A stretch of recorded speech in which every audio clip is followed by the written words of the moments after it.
A very good morning to you guys. Welcome back to the channel. I hope you're having a great day. Whether you're at your place of work, working, or you're at home relaxing, I want to say big welcome to every single one of you, the subscribers of the channel. Thank you guys so much. And there you go. We had a very interesting match yesterday. Maybe the biggest upset that we've seen so far in this year's AFCON. And that one was the match against South Africa versus Morocco.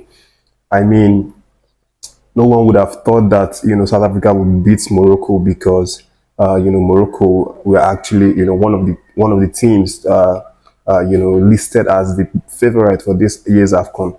And of course, yesterday we saw how they were annihilated and sent home by a South Africa that, people were looking down on. And of course, that one ended 2-0. To the advantage of South Africa. But of course, Morocco actually had the chance to get on level terms with a penalty, but Hakimi, failed to convert that one, and then they got punished in the dead of the game where, South Africa added another one from a very, very special free kick, beating the likes of Bono. But again, that goes to show how intense this Nations Cup has been, how incredibly unpredictable it has been. And, we've seen a lot happen. And it seems like this year is going to be the year of the underdog because we've seen all top 5 countries tipped to win this cup.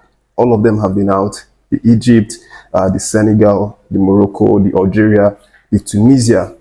Now, I mean, it's just so clear that you don't take this competition for granted. You do not take anything for granted. No team is a small team. And that's what, yesterday game has proven yet again. So now, it's all set to, the quarterfinals. The game yesterday against, between South Africa and Morocco was actually the last one for the round of 16. How it's now set, quarterfinal match begins from this weekend, from Friday. Nigeria play Angola. Of course, that one has been building. Every momentum has been gathering, towards that game. The likes of Coach Peseiro, the Super Eagles players, everybody, are really working hard, preparing for that one. And of course, that's the reason for this video, to give you guys update about Nigerian Super Eagles. So I'm going to start with the one that I feel is the most important one. And I'm sure you also think the same, which is the update about Nwabali. And there's a good news, guys. Yesterday he actually trained with the full team. Yesterday training, if you remember my last video, I mentioned that on Monday, which was the first training after that victory over Cameroon, Nwabali didn't actually train with the group. He came out and he was seated one side, trying to walk on the pitch, trying to massage his knee and thigh. But yesterday, being Tuesday, that the team began the full intensive training, Nwabali actually featured in that training with the guys, and that was a really massive boost for Nigeria. Of course, he's not 100%, but we saw that he made some meaningful contribution to that training yesterday, and it's an indication that he is healing, little by little, and hopefully by God's grace, he is, expected to be fully fit before that Friday.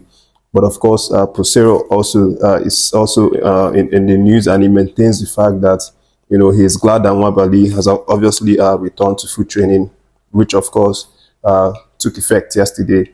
But he's still maintaining his previous stand with the medical. After he had that conversation with the medical, they said they agreed that today, being Wednesday, is the day that they are going to get the final green light regarding Nwabali.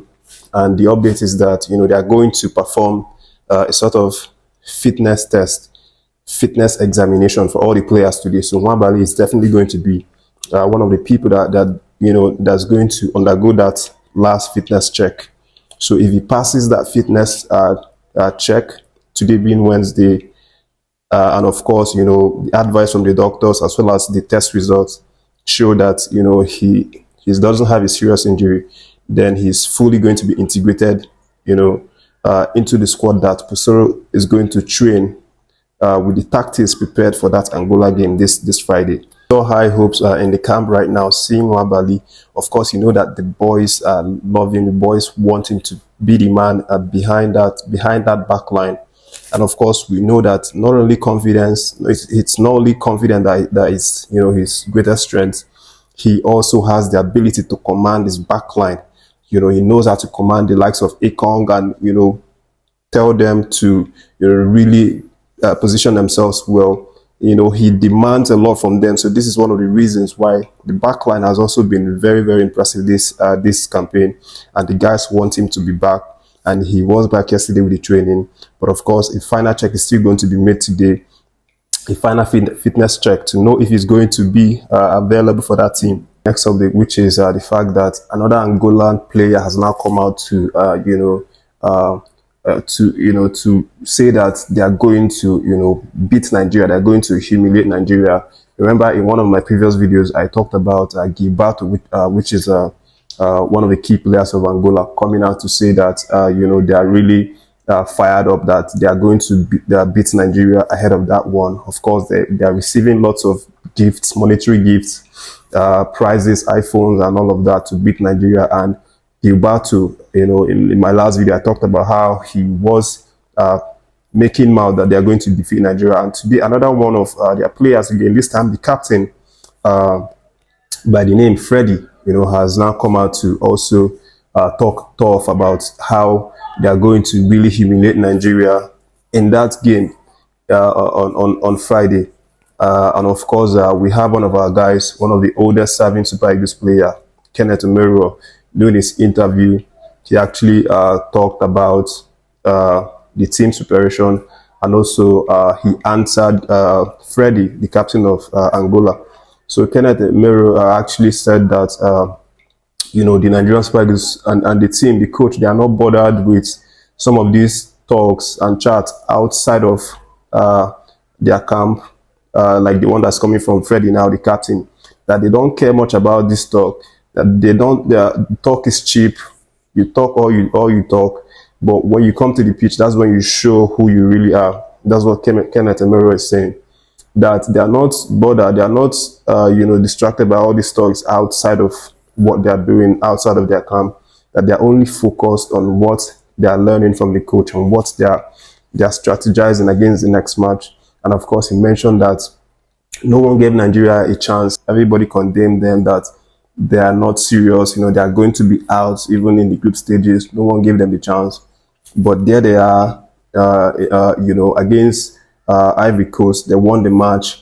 And there's people, you know, they send that message to people that, you know, they're actually serious, that they are not to be toyed with. And again, against Cameroon, winning the match, you know, that obviously made people to start to think that, you know, these guys, after all, are serious of business. So he's saying that, you know, in this same way, Nigeria, you know, the Super Eagles, they are not interested in listening to criticism outside. They are not interested in listening to outside talks. They are fully focused on, you know, talking on the pitch, and that has been, you know, one of their strengths this campaign. They are not bothered by what is being said outside. They are fully focused, and that they are, you know, consistently planning, strategizing against the next game, and this one, of course, against Angola. I'll just go straight to the next update, which of course involves one of our best strikers. Unfortunately, he was unable to come with us to the AFCON.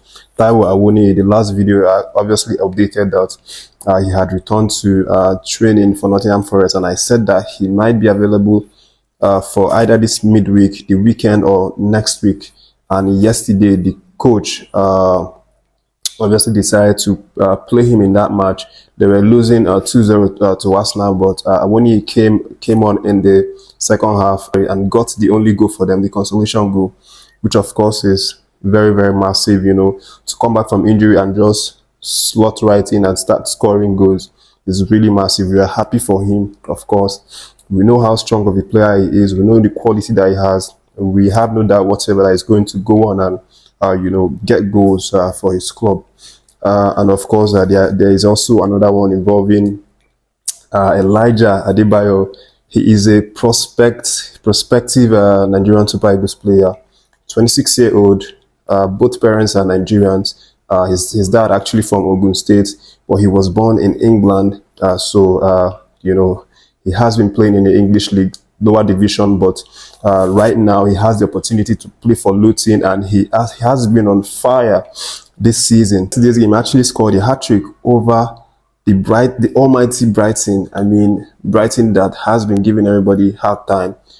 The Man City, the Chelsea, the Liverpool, Brighton obviously give these people hard time, but of course not when it comes to, you know, one of our prospective Nigerian Super Eagles player, Elijah. He scored a hat-trick, his first hat-trick for the club, and the first hat-trick to ever be scored by a Luton player.